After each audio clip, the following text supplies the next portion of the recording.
السلام عليكم ورحمة الله وبركاته. إن الحمد لله نحمده ونستعينه ونستغفره ونعوذ بالله من شرور أنفسنا ومن سيئات أعمالنا. من يهده الله فلا مضل له ومن يضلله فلا هادي له وأشهد أن لا إله إلا الله وأشهد أن محمدا عبده ورسوله أما بعد. يا أيها الناس اتقوا ربكم الذي خلقكم من نفس واحدة وخلق منها زوجها وبث منهما رجالا كثيرا ونساء واتقوا الله الذي تساءلون به والأرحام إن الله كان عليكم رقيبا. يا أيها الذين آمنوا اتقوا الله حق تقاته ولا تموتن إلا وأنتم مسلمون. يا أيها الذين آمنوا اتقوا الله حق تقاته وقولوا قولا سديدا يصلح لكم أعمالكم ويغفر لكم ذنوبكم ومن يطع الله ورسوله فقد فاز فوزا عظيما. رب اشرح لي صدري ويسر لي أمري واحلل عقدة من لساني يفقهوا قولي ربي زدني علما. அன்பிற்குரிய எல்லாம் வல்ல இறைவனின் நல்லடியார்களே, நமக்கெல்லாம் இறுதி தூதராக அனுப்பப்பட்ட நம்மை எல்லாம் இருளிலிருந்து வெளிச்சத்தின்பால் அழைத்து வந்த நாம் எல்லாம் உயிரினும் மேலாக நேசிக்கப்பட வேண்டிய எம்பெருமானார் நபிகள் நாயகம் ஸல்லல்லாஹு அலைஹி வஸல்லம் அவர்கள் மீதும் அவர்களது சொல் செயல் அங்கீகாரத்தை தங்களால் இயன்றளவு தங்களுடைய வாழ்க்கையில் பின்பற்றி வாழும் மறைந்த அத்துணை உத்தம சத்திய சகாபாக்கள், சகாபிய பெண்மணிகள், தாபியன்கள், தபா தாபியன்கள், இன்னும் குறிப்பாக இந்த சத்திய கொள்கையினை தன்னுடைய வாழ்வியல் நெறியாக ஏற்று வாழ்ந்து கொண்டிருக்கிற ஒவ்வொருவர் மீதும் அந்த வல்ல ரஹ்மானின் சாந்தியும் சமாதானமும் வற்றாத பெருங்கருணையும் பேரருளும் என்றென்றும் நின்று நீடித்து நிலைபெற வேண்டும் என்ற பிரார்த்தனையோடு எனது உரையை துவங்குகிறேன். அன்பிற்குரிய எல்லாம் வல்ல அல்லாஹ்வின் நல்லடியார்களே, மனிதன் குழந்தை பருவத்திலிருந்து மரணிக்கிற வரைக்குமான ஒவ்வொரு பருவத்தை அடைக்கிற பொழுதும் பல்வேறு விதமான பண்புகளால் தன்னைத்தானே மாற்றிக்கொண்டே சுழற்சியாக வந்து கொண்டிருக்கிறான். ஆனால் குழந்தை பருவத்திலிருந்து முதுமை பருவம் வரைக்கும் மனிதனிடத்தில் மாறாத ஒரு பண்பு இருக்கும் என்றால் அழுகையை சொல்லலாம். பிறந்ததிலிருந்து அழுகிற குழந்தை இளமை பருவத்திலும் அழுகிறது, திருமணமான பின்பும் அழுகிறது, முதுமையை அடைந்த பிறகும் அழுகையைத்தான் மனிதன் கடைபிடித்துக் கொண்டிருக்கிறான். ஆனால் அழுகிற காரணங்கள் பல்வேறு காரணங்கள் இருக்கலாம். அழுவதால் எந்த ஒரு நன்மையும் நாம் இந்த துன்யாவிலே பெற்றுக்கொள்ளப் போவதில்லை.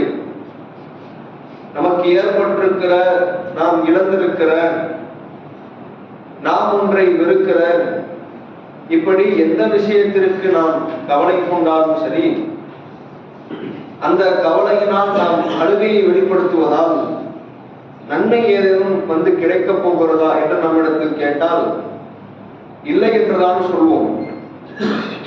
ஆனால் நீங்கள் இஸ்லாமிய மார்க்கத்திலே பல்வேறு விதமான சட்டதிட்டங்கள் சொல்லப்பட்டிருக்கிறது. அழுகைக்கும் சட்டதிட்டங்களை இஸ்லாம் நமக்கு அழகிய முறையிலே சொல்லித் தருவதை பார்க்கிறோம். எப்படி அழ வேண்டும், எப்படி அழக்கூடாது என்கின்ற இரண்டு விதமான கருத்துக்களையும் இஸ்லாம் பேசுகிறது. எப்படி அழக்கூடாது என்று இஸ்லாம் சொல்லுகிறது, ஒருவர் மரணித்து விட்டார், என் தந்தை மரணித்து விட்டார் என்று வைத்துக் கொள்ளுங்கள், என் தாய் மரணித்து விட்டார், அப்படியான மரணத்தின் போது நான் அழ வேண்டும். அழுகையினுடைய உச்சம் எப்படி இருக்க வேண்டும் தெரியுமா? ஒப்பாரி வைத்து சப்தமிட்டு கூச்சலிட்டு ஒட்டுமொத்த கூட்டத்தையும் கிளப்பிவிட்டு அழுகிற அழுகை என்னிடத்தில் இருக்கக்கூடாது என்று இஸ்லாம் நமக்கு தடை போடுகிறது. அழுகை பிரச்சனை இல்லை, அழுகைக்கு ஒரு லிமிட் இருக்கு. இந்த லிமிட்டுக்குள்ள நின்று நீ அழுகு. எப்போது உச்சபட்சமான இழப்பு, நீங்கள் இழந்துவிட்ட இழப்பு, இது போன்ற இழப்பை நீங்கள் பார்க்கவே இல்லை என்று நினைக்கிற பொழுது அந்த தருணத்திலே நீங்கள் கையில் எடுக்க வேண்டிய ஒரு அழுகை இப்படியான அழுகையாகத்தான் இருக்க வேண்டும். இப்படி இஸ்லாம் நமக்கு அழுகையினுடைய வரம்பை சொல்லித் தருகிறது.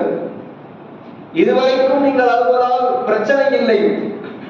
ஒருவேளை நீங்கள் இந்த வரம்பை தாண்டி அழுவீர்கள் என்றால், சப்தம் போட்டு கூச்சலிட்டு ஒப்பாரி வைத்து உங்களுடைய சட்டைகளை கிழித்துக் கொண்டு கன்னத்தில் அரைந்து கொண்டு நீங்கள் அழுவீர்கள் என்றால், நீங்கள் நபிகள் நாயகம் ஸல்லல்லாஹு அலைஹி வஸல்லம் அவருடைய உம்மத்தை சார்ந்தவர் இல்லை, ஃபலைஸ மின்னா, அவர் நம்மை சார்ந்தவர் இல்லை என்று அல்லாஹ்வுடைய ரசூல் நமக்கு சொன்னார்கள்.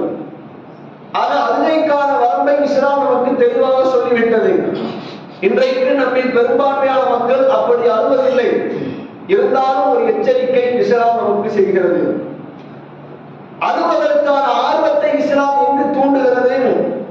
அழுவதால் நன்மை இந்த துனியாவில் இல்லை என்று உணர்ந்திருக்கிற நாம் மார்க்கம் சார்ந்து அழுகிற போது நன்மை இறைவனத்திலே பெற்றுக் கொள்கிறோம். அழுகைக்கு நன்மையாம். ஆமாம், திருமறை குர்ஆனும் நபிகளாருடைய பொன்மொழிகளையும் நீங்கள் படித்து பார்த்து கேட்டு அதன் மூலம் அழுவதால் எவ்வளவு நன்மைகளை நாம் பெறப்போகிறோம் என்று ஒவ்வொருவரும் உணர்ந்தால் அழுகையை ஒருபோதும் கைவிட மாட்டோம் என்பதை ஒவ்வொருவரும் உள்ளத்திலே உறுதி கொள்வோம். ஏன் தெரியுமா? அல்லாஹ் தன் திருமறை குர்ஆனிலே கேட்கிறார், அலம் யஅனி லில்லதீன ஆமனு அன் தக்ஷஅ குலூபுஹும் பிதிக்ரில்லாஹ். அல்லாஹ்வை நினைத்து அல்லாஹ்வை நினைவு கூர்வதற்கு நம்பிக்கை கொண்ட அடியார்களுக்கு நேரம் இல்லையா? அல்லாஹ்வை நினைத்து உள்ளதெல்லாம் பயப்படுவதற்கு உங்களுக்கு நேரம் இல்லையா? அல்லாஹ் கேட்கிற அவசரம். எது எதுக்கோ அழுகிறது.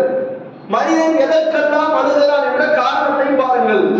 பயத்தால் அழுகிறான், இரக்கத்தால் அழுகிறான், பாசத்தால் அழுகிறான், சந்தோஷத்தினால் அழுகிறான், ஒரு வலி வேதனையினால் அழுகிறான், கவலையினால் அழுகிறான், பலகீனத்தினால் அழுகிறான், ஒரு தேவைக்காக அழுகிறான், நயவஞ்சகத்திற்காக அழுகிறான், சும்மா அழுகிறான்.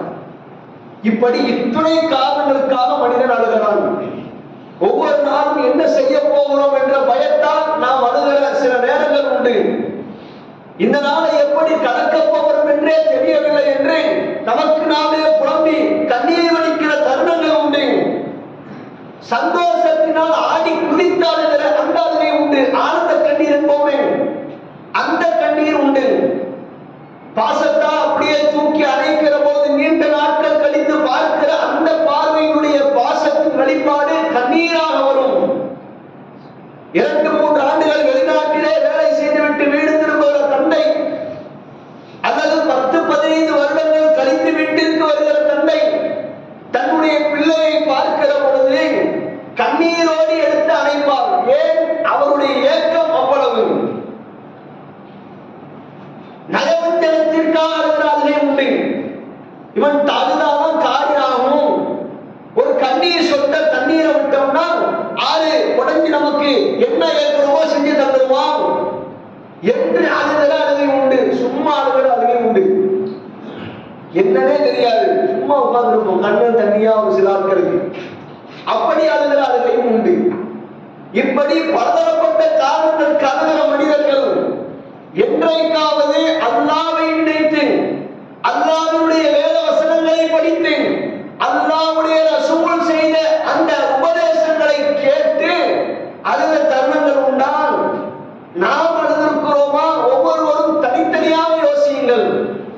அல்லாஹ்வுடைய ரசூல் நபிகள் நாயகம் ஸல்லல்லாஹு அலைஹி வஸல்லம் அவர்கள் மக்களுக்கு மத்தியிலே சொன்னார்கள், லவ் தஅலமுன மா அஅலம், நான் அறிகிற ஒன்றை நீங்கள் அறிந்தால் லஹித்தும் கலீலா வ பகைத்தும் கஸீரா, குறைவாகவே சிரிப்பீர்கள், அதிகமாக அழுவீர்கள். ஏன்?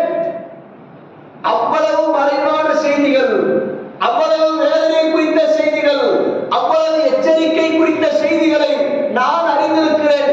அதையெல்லாம் நீங்கள் தெரிந்தால் நீங்கள் அழுது கொண்டே இருப்பீர்கள். சிரிப்பது குறைவிலும் குறைவாக இருக்கும். ரசூல் ஸல்லல்லாஹு அலைஹி வஸல்லம் அவர்கள் இப்படியான செய்தியை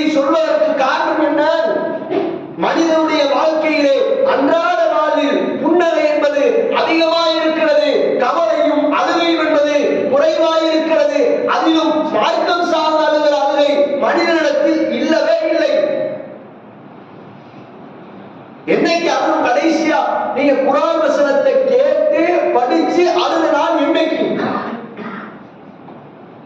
அல்லாஹ் நம்பிக்கை கொண்டவர்களுக்கு சொல்லுகிற போது என்ன சொல்லுகிறான்? சூரத்துல் அன்ஃபால் 21வது வசனம் 2வது வசனம், இன்னமல் முஃமினூன அல்லதீன இதா துக்கிரல்லாஹ் வஜிலத் குலூபுஹும், அல்லாஹ்வை பற்றி நம்பிக்கை கொண்ட அடியார்களிடத்தில் ஓதி காட்டப்பட்டால் அவருடைய உள்ளங்கள்லாம் நடுங்கி போகும், பயத்தில் அப்படியே உருகி உட்கார்ந்து போயிடுவாங்க அப்படின்னு அல்லாஹ் சொல்றானே. இன்றைக்கு எத்தனையோ வேத வசனங்களை ஓதி காண்பித்து விட்டார்கள், உள்ளத்தில் எந்த மாற்றமும் இல்லை. அல்லாஹ் எச்சரிக்கிற நரகம் சார்ந்த வசனத்தை கேட்டாலும் சந்தோஷத்தோடு கேட்கிற மக்கள் நம்மில் நிறைய பேர் உண்டு. ஏதோ ஓதி காட்டுறாரு, ஆனால் ரசனையா இருக்குது.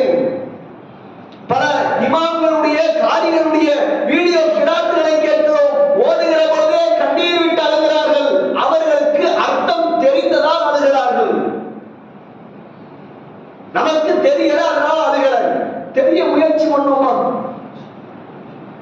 அந்த வசனத்திற்கான பொருளை அறிந்து கொள்வதற்கு என்றைக்காவது முனைப்பு காட்டியிருந்தால் இல்லையே. குர்ஆனுடைய வசனம் ஓதி காட்டப்படுகிறது. நாமே சில நேரங்களில் எழுந்து படிக்கிற போது உள்ள இருக்கிற வசனங்கள் எத்தனை வசனங்கள் அதுக்கோமா அல்லாஹ் இப்படி எல்லாம் எச்சரிக்கிறானே, தண்டனை தருவேன் என்கிறானே, நரகத்தில் நம்மை கருவச் செய்வேன் என்கிறானே. அல்லாஹ்வினுடைய கோபம் இந்த அளவிற்கு இருக்குமா? யா அல்லாஹ் என்னை தண்டித்து விடாதே என்று என்றைக்காவது ஒரு நாள் வேத வசனத்தை கேட்டோ படித்தோ பார்த்தோ அழுத தருணங்கள் உண்டா? ஏன் வர மறுக்கிறது? உள்ளம் இறுகிவிட்டது. நீங்க எவ்வளவு நாள் சொல்லுங்க, எங்களுடைய உள்ளத்திலிருந்து அந்த ஒரு சொட்டு கண்ணீரை கூட எங்களுடைய உள்ளத்திலிருந்து மாற்றத்தை நீங்கள் எதிர்பார்க்கவே முடியாது என்றால் போங்கள், உங்கள் மனம் போல போக்கில் வாழுங்கள். அல்லாஹ்விற்கு நேரத்தை செலுத்தாமல் சென்றீர்கள் என்றால் போங்கள். எத்துணை நாளைக்கு, எத்துணை வருடத்திற்கு? என்றைக்காவது ஒரு நாள் அல்லாஹ்வை நினைத்து அல்லாஹ்வை பயந்து அழுகிற நாளுக்கு நீங்கள் தள்ளப்படுவீர்கள். பல பேருடைய வாழ்க்கை பாடம் நமக்கு அதைத்தான் சொல்லுகிறது. நபிகள் நாயகம் ஸல்லல்லாஹு அலைஹி வஸல்லம் அவர்கள் ஒட்டுமொத்த திருமறை குர்ஆனும் அருளப்பட்ட ஒரு நபர். எல்லா வசனமும் ரசூலுல்லாஹ்வுக்கு உள்ளத்தில் அப்படியே அல்லாஹ் இறக்கி வைத்துக் கொண்டே இருந்தான். நாவினுடைய நுனியிலே இருக்கும். அல்லாஹ்வுடைய ரசூல் ஓத ஆரம்பித்தால் ஓதிக்கொண்டே இருப்பார்கள். அப்படிப்பட்ட அல்லாஹ்வுடைய ரசூல் இப்னு மஸ்ஊத் ரலியல்லாஹு அன்ஹு அவரிடத்திலே குர்ஆனை ஓதச் சொல்லி கேட்கிறார்கள். குர்ஆன் ஓதுங்களேன். இப்னு மஸ்ஊத் ரலியல்லாஹு அன்ஹு அவருக்கு ஒரு ஆச்சரியம். அல்லாஹ்வுடைய ரசூலே, குர்ஆன் உங்கள் மீது அருளப்பட்டிருக்கிற நான் ஓதவா? அதான் குர்ஆன்னா உங்களுக்கு தெரியுமே, நீங்க என்ன ஓத சொல்றீங்க? இல்ல ஓதுங்க. சூரத்து நிசாவை ஓத ஆரம்பிக்கிறார். ஓதுகிற பொழுது فَكَيْفَ إِذَا جِئْنَا مِنْ كُلِّ أُمَّةٍ بِشَهِيدٍ وَجِئْنَا بِكَ عَلَى هَؤُلَاءِ شَهِيدًا. ஒவ்வொரு சமுதாயத்திற்கும் ஒரு சாட்சியாளரை கொண்டு வருவோம். அப்படி கொண்டு வருகிற சாட்சியாளர்களின் நபியே, உங்களை இந்த சமுதாயத்திற்கு சாட்சியாக்கி விடுவோம் என்ற வசனம் வருகிற பொழுது அல்லாஹ்வுடைய ரசூல் சொன்னார்கள், போதும் நிறுத்துங்கள் என்றார்கள்.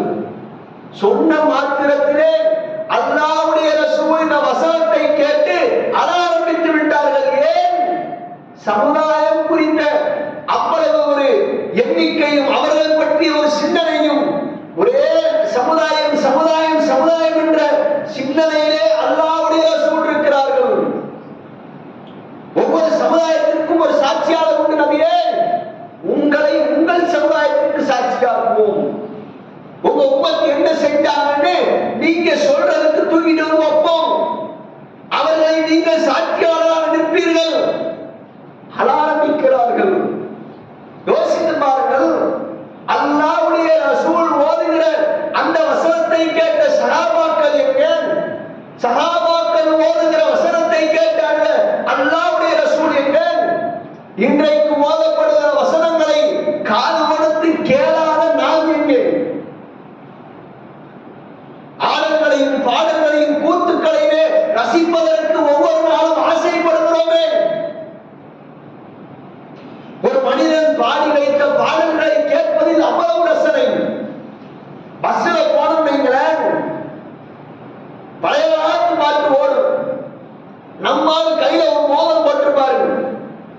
டிக்கி தட்டிக்கிட்டே இருப்பாரு.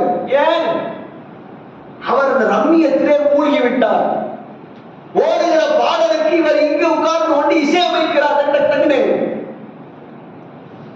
எதை மனிதன் விரும்புகிறான் என்று விளங்குகிறதா? மனிதன் எதை ஆசைப்படுகிறான்? எந்த ரம்மியத்தை விரும்புகிறான்? ஒரு பாடல் கேட்பதையே மனிதன் நேசிக்கிறானே. எல்லாரும் காலையில் இன்னைக்கு ப்ளூடூத் உண்டாங்க, பயான் ஓடுதான், போன் மட்டும்தான் பேசுறான், வேற ஒன்றுமே கேட்கலையா? எல்லாரும் பார்த்து கொண்டிருக்கிறார். திருமலை குர்ஆனுடைய வசனத்தை கேட்பதற்கே நமக்கு நேரமில்லை எனும் பொழுது எங்கே அந்த வசனத்திற்கு அருள்வது, அந்த வசனத்தினுடைய பொருளை தெரிந்து கொள்வது? மற்றும் சில சம்பவங்களை பாருங்கள். ஜாஃபர் ரலியல்லாஹு அன்ஹு அவர்கள் நஜ்ஜாசி மன்னரிடத்திலே இருக்கிறார். நஜ்ஜாசி மன்னர் ஜாஃபர் ரலியல்லாஹு அன்ஹு அவரிடத்தில் கேட்கிறார், ஏதாவது திருமலை குர்ஆனுடைய வசனம் உங்களிடத்தில் இருக்கிறதா? இருந்தால் ஓதி காட்டுங்களேன். ஜாஃபர் ரலியல்லாஹு அன்ஹு அவர்கள் ஓத ஆரம்பிக்கிறார். சூரத்துல் மரியம் 19வது வசனம் முதல் வசனத்தை ஆரம்பிக்கிறார். காஃப் ஹா யா ஐன் ஸாத். ஓத ஆரம்பித்தவுடன் நஜ்ஜாசி மன்னர் கண்ணீர் விட்டு அழுகிறார். எப்படியெல்லாம் இறைவன் திருமலை குர்ஆனுடைய வசனத்தை வடிவமைத்து வைத்திருக்கிறான். திருமலை குர்ஆனுடைய வசனங்களுக்கு உள்ள பவர் அப்படி. நீங்கள் தனிமையிலே திருமலை குர்ஆனுடைய வசனத்தை அமர்ந்து படித்து பாருங்கள். நிச்சயமாய் மனமுணர்ந்து படித்தால் கண்ணீர் விட்டு படிக்காமல் கடக்கிற பக்கம் இல்லை. ஏன்? அவ்வளவு உணர்வு பூர்வமாய் வாழ்வியை தட்டி எழுப்புகிற, மனிதனை உத்வேகப்படுத்துகிற, மனிதனை எச்சரிக்க, மனிதனுடைய வாழ்வை கடிவாள விடுகிற ஒரு அம்சம் திருமலை குர்ஆனிலே உண்டு. நீங்கள் தனிமையிலே படிங்கள். அல்லாஹ்வை நினைத்து தனிமையிலே அழுங்கள். ஏன்? தனிமையிலே அழுவதால் சிறப்பு சொல்லப்பட்டிருக்கிறது. அல்லாஹ்வுடைய ரசூல் சொன்னார்கள், யுதில்லுஹுல்லாஹு ஃபி தில்லிஹி யௌம லா தில்ல இல்லா தில்லுஹு. அல்லாஹ் நாளை மறுமை நாளிலே எந்த நிழலும் இல்லாத அந்த நாளில் வெறும் தன்னுடைய நிழலுக்கு கீழே 7 சாரார்களுக்கு நிழலிக்கிறான். அல்லாஹ்வுடைய ரசூல் சொன்னார்கள். அதில் ஒரு சாரார் யார்? ஃபாரத் ஐனா முதக்கர் அல்லாஹ் காலியன். அல்லாஹ்வை தனிமையிலே அமர்ந்து நினைவு கூர்ந்து கண்ணீர் வடித்த கண்களுக்கு அல்லாஹ் தன்னுடைய அரிசிற்கு கீழே நிழலை தராமல் இருப்பதில்லை. எந்த நிழலும் இருக்காது. இன்றைக்கு வெளியிலே சென்று ஓடோடி வந்து அமர்கிறோம். குளிர்ந்த காற்றிற்கு ஆசைப்படுகிறோம். ஒரு நிழல் கிடைத்தால் போதும் என்று நாளை மறுமை நாளிலே மனிதன் அங்குமிங்குமாய் தத்தளிக்கிற அந்த தருணத்தில் அல்லாஹ் 7 சாரார்களில் ஒரு சாராரை அல்லாஹ்வை நினைத்து கண்ணீர் வடித்து அழுத கண்களுடைய மனிதனுக்கு கொடுப்பான். என்றைக்கு கண்ணீர் வடித்தோம், தனிமையிலே என்றைக்கு அல்லாஹ்வை நினைத்தோம், ஷைத்தான் நினைப்பதற்கு விட்டுவிட்டானால் நினைத்தால்தானே அழுவது. நினைப்பதற்கே நமக்கு தான் நேரம் இல்லையே. அல்லாஹ் கேட்ட அதே கேள்வி, அலம் யஹ்தி லில்லதீன ஆமனு அன் தக்ஷா குலூபுஹும் பிதிக்ரில்லாஹ். அல்லாஹ்வை நினைவு கூர்ந்து நம்பிக்கை கொண்ட அடியார்கள் அவருடைய உள்ளத்திலே அச்சப்படுவதற்கு நேரம் இல்லையா? என்ன பதில் சொல்ல போகிறோம் இந்த வசனத்திற்கு? 5 வேளை தொழுகிறோமே, தொழுது முடிச்சு துவா செய்யறோமே, திக்ர்லாம் செய்யறோமே, அதெல்லாம் சரிதான். தனித்து என்ன செய்தீர்கள்? அரசினுடைய நிழலுக்காக என்ன செய்தீர்கள்? அல்லாஹ்வுடைய ரசூல் மற்றும் ஒரு சிறப்பை சொன்னார்கள். ஐநானிலா தமஸ்ஸும் மன்னார். 2 கண்களை நரகம் தீண்டவே தீண்டாது. ஐனும் பக்கத்து மின் ஹஷியத்தில்லாஹ். அல்லாஹ்வுடைய அச்சத்தால் கண்ணீர் வடித்த கண்களுக்குள்ள சிறப்பு என்ன தெரியுமா? நீங்கள் அல்லாஹ்வை நினைத்து பயந்து அழுவீர்கள் என்றால் உங்களுடைய கண்ணை நரகம் தீண்டாது என்று அல்லாஹ்வுடைய ரசூல் கண்ணுக்கான ஒரு பாதுகாப்பு சொல்லிவிட்டு சென்றார்கள் தோழர்களை. ஏன் யோசிப்பதில்லை? எத்தனையோ விஷயத்திற்கு கண்ணீர் விட்டு அழுகிறோம், ஏன் மார்க்க விஷயத்திற்கு அழுவதில்லை? ஏன் நன்மை சார்ந்து அழுவதில்லை? சாது பின் அபீ வக்காஸ் என்ற ஒரு நபி தோழர் உண்டு. நன்மை சார்ந்த விஷயத்திற்கு எப்படி கண்ணீர் வடித்தார் என்ற செய்தியை சஹீஹ் முஸ்லிமிலே பார்க்கிறோம். அல்லாஹ்வுடைய தூதரோடு ஹிஜ்ரத் பயணம் செய்து சென்ற தோழர்களில் ஒருவர் அவர். மக்காவிலிருந்து மதீனாவிற்கு ஹிஜ்ரத் செய்கிறார். அங்கிருந்து அவருடைய உடல்நிலை எல்லாம் சரியில்லாமல் மீண்டும் மக்காவுக்கே திரும்பி விடுகிறார். அல்லாஹ்வுடைய ரசூல் அவரை உடல்நலம் விசாரிப்பதற்காக, அவரை பார்ப்பதற்காக ஊருக்கு வருகிறார்கள். ஆள் படுத்த படுக்கையே கிடக்காரு. அல்லாஹ்வுடைய ரசூலை பார்த்த மாத்திரத்தில் கண்ணீர் விட்டு அழ ஆரம்பிக்கிறார். அல்லாஹ்வுடைய தூதர் கேட்டார்கள், மா யுபக்கி, ஏன் அழுகிறீர்கள்? உங்களது அழுகைக்கான காரணம் என்ன? அப்போது அவர் பேச ஆரம்பித்தார். கத் ஹஷீது அன் அமூத பி அர்லில்லத்தி ஹாஜத்து மின்ஹா. அல்லாஹ்வுடைய தூதரே, நான் எந்த ஊரிலிருந்து ஹிஜ்ரத் பயணம் செய்து சென்றேனோ அதே இந்த ஊரிலே மரணித்து விடுவேனோ என்ற அச்சம் என்னுடைய உள்ளத்தில் இருக்கிறது. பயமா இருக்கிற ரசூலே, உங்க கூட ஹிஜ்ரத் பண்ணி வந்துட்டேன், இந்த ஊரே வேணாம் விட்டாச்சு, மறுபடியும் இந்த ஊருக்கே உடம்பு சரியில்லாம வந்துட்டேன், இங்கேயே மௌத்தா போயிருவேனோ. என்ன சொல்ல வர்றான்னு விளங்குதான். நன்மையிலே பயப்படுகிறார், அச்சப்படுகிறார். என்ன நன்மை இழந்து விடுவோம் என்று கண்ணீர் விடுத்து அழுகிறார். அல்லாஹ்வுடைய ரசூல் அல்லாஹ்விடத்திலே பிரார்த்தனை செய்தார்கள். அல்லாஹ்வும்ம இஷ்ஃபி ஸஅதா, யா அல்லாஹ், ஸஅதுக்கு நீங்கள் அருள் அளிப்பீராக, அவருக்கு நோய் நிவாரணத்தை கொடு. அல்லாஹ்வும்ம இஷ்ஃபி ஸஅதா 3 முறை பிரார்த்தித்தார்கள். இந்த செய்தி நமக்கு சொல்லுகிற பாடம் என்ன? வாழ்ந்த வாழ்க்கை அல்லாஹ்விற்காக வாழுகிறேன், இறுதி தருவாய் நன்மையை இழந்துவிட்டு நான் மரணித்து விடுவேனோ பயப்படுகிறார், அச்சப்படுகிறார்.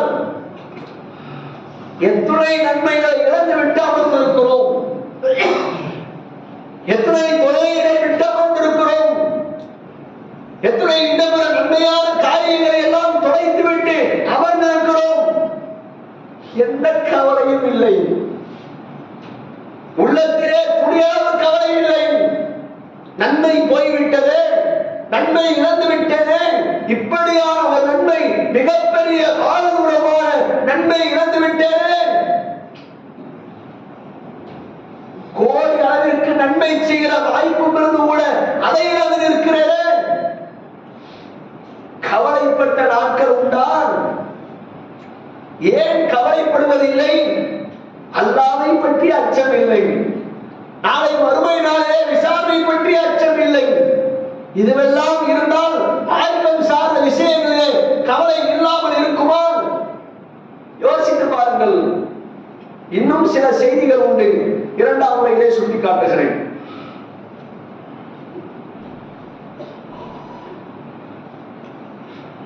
அன்பிற்குரிய சகோதர சகோதரிகளே, மார்க்கம் சார்ந்த விஷயங்களில் அல்லாஹ்வுடைய தூதர் காலத்தில் வாழ்ந்த எத்தனையோ சஹாபாக்கள், சஹாபிய பெண்மணிகள் அவ்வளவு ஆர்வத்தோடு இருந்த சம்பவங்களை பார்க்கிறோம்.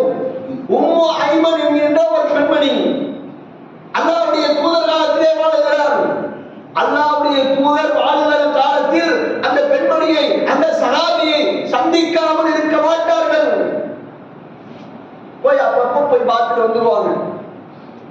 அல்லாஹ்வுடைய ரசூல் மரணித்து விட்டார்கள்.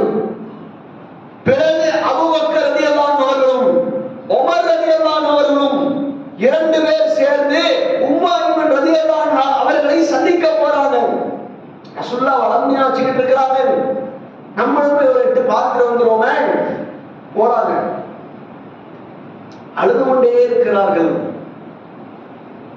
அபூபக்கர் ரலியல்லாஹு அன்ஹு உமர் ரலியல்லாஹு அன்ஹு அவர்களுக்கு ஆறுதல் சொல்லுகிறார்கள். என்ன சொன்னார்கள்? அல்லாஹ்வுடைய ரசூல் அல்லாஹ்விடத்திலே நல்ல நிலையில் இருப்பதை நீங்கள் அறியவில்லையா? அல்லாஹ்வுடைய ரசூல் அல்லாஹ்ட்ட நல்லா தானே இருக்கிறாங்க, அதுக்காக அழுகிறீங்க. அவர்கள் பேச ஆரம்பித்தார்கள். இல்லை, அல்லாஹ்வுடைய ரசூல் அல்லாஹ்விடத்திலே நல்ல நிலையில் தான் இருக்கிறார்கள், நான் அதை குறித்து அழவில்லை, பிறகு ஏன் அழுகிறீர்கள்? அல்லாஹ்வுடைய ரசூல் மரணித்து விட்டார்கள். வானத்திலிருந்து வர வேண்டிய வகை நின்று விட்டது. எதை நீங்கள் வாழ்க்கையிலே செயல்படுத்த வேண்டும், எதை செயல்படுத்தக் கூடாது, எது ஹலால் எது ஹராம், எது உங்களுக்கு ஆகுமானது, சொர்க்கத்திற்கான காரியம் என்ன, நரகத்திற்கான காரியம் என்ன சொல்வதற்கு வகை நின்று விட்டது. அதனால் அழுகிறேன். கேட்ட மாத்திரத்தில் நலம் விசாரிக்க சென்ற இருவரும் அதே இடத்திலே கண்ணீர் விட்டு ஆரம்பித்தார்கள். இப்படி ஒரு வாழ்க்கை நிகழ்ச்சியா? இதற்காகத்தான் கண்ணீரா? என்றைக்காவது ஒரு நாள் மார்க்கம் சார்ந்த விஷயத்திலே கண்ணீர் விட்டதுண்டா? சமூக வலைதளத்திலே பார்க்கிற வீடியோக்கு கண்ணீர் விட்டு அழுகிற நாம், யாரோ எங்கோ நடந்துவிட்ட நிகழ்வுகளை கேட்டு கண்ணீர் விட்டு அழுகிற நாம், நம்முடைய குடும்பத்தினுடைய கவலைகள் எல்லாம் நினைத்து, நிலைகளை நினைத்து கண்ணீர் விட்டு அழுகிற நாம், நோய் வாய்ப்பட்டு கிடக்கிற நம்முடைய உடல்நிலையை குறித்து கண்ணீர் விட்டு அழுகிற நாம், ஏன் அல்லாஹ்வை நினைத்து, அல்லாஹ்வுடைய நாளின் மறுமையினுடைய தண்டனைகளை நினைத்து, நரக வேதனைகளை நினைத்து கண்ணீர் விடுவதில்லை? என்ன காரணம்? ஏன் இப்படி ஓடுகிறோம்? யோசித்து பாருங்கள். ஒவ்வொருவரும் தனித்தனியாய் அமர்ந்து நீங்கள் அல்லாஹ்வை நினைத்து அழுகிற பொழுது நாளை மறுமை நாளிலே அல்லாஹ் உங்களுக்கு நிலையை தராமல் இருப்பதில்லை. தன்னுடைய அரசிற்கு கீழே நீங்கள் எல்லாருக்கும் இந்த வாய்ப்பு கிடைச்சிடாதுங்க. அல்லாஹ் சில சாராரை தேர்ந்தெடுக்கிறார். உள்ளத்தால் உணர்ந்து அல்லாஹ்வை பயந்து நீங்கள் அழுவீர்கள் என்றால் நிச்சயம் நீங்களும் அந்த சாரார்களின் ஒருவர் என்று அல்லாஹ்வுடைய ரசூல் நமக்கு வாக்கு சொல்லியிருக்கிறார்கள். எனவே இனி வரும் காலங்களில் திருமறை குர்ஆனை வெறுமனே பார்த்து மற்ற புத்தகங்களை போன்று திருப்பி விடாமல் பொருள் உணர்ந்து படியுங்கள். படிக்கிற போது உள்ளத்தை நிகழ்வூட்டினால் அல்லாஹ்வுடைய அச்சத்தால் நீங்கள் கண்ணீர் வடிங்கள். சொல்லி வர வேண்டிய விஷயம் இல்லை. புன்னகைப்பதற்கு சொல்ல வேண்டுமா? இல்லை. அழுகைக்கும் சொல்லித்தான் அளவைக்க வேண்டுமா? இல்லை. ஒவ்வொருவரும் உணர்ந்தாலும், படிக்கிற போது ஆர்வத்தோடு படித்தாலும், கேட்கிற போது ஆர்வத்தோடு கேட்டாலும், நீங்கள் அல்லாஹ்வை நினைத்து அழுதால் அல்லாஹ் உங்களுக்கு நன்மையை தருகிறான். அழுகையிலும் நன்மை தருகிற மார்க்கம் இஸ்லாம் மட்டுமே என்பதை உணர்ந்து அதிகமாய் நம்முடைய தொழுகையிலும் நம்முடைய இன்னும் பிற வணக்க வழிபாடுகளிலும் அல்லாஹ்வை நினைத்து அழுங்கள். பிற பிற விஷயங்களுக்கு அழுவதால் எந்த நன்மையும் பெறப்போவதில்லை. மார்க்கம் சார்ந்த விஷயங்களுக்கு மட்டும்தான் நன்மைகள் தரப்படுகிறது என்பதை உணர்ந்து அல்லாஹ்வை நினைத்து அழுது அல்லாஹ்விடத்திலே நாளை மறுமை நாளிலே நிழலை பெறுகிற கூட்டத்தினராக அல்லாஹ் உங்களையும் என்னையும் உங்கள் குடும்பத்தாரையும் என் குடும்பத்தாரையும் ஆக்கி அருள் புரிவானாக. வாஹிர் தவானில் அல்ஹம்துலில்லாஹி ரப்பில் ஆலமீன். அஸ்ஸலாமு அலைக்கும் வரஹ்மத்துல்லாஹி வபரகாத்துஹு.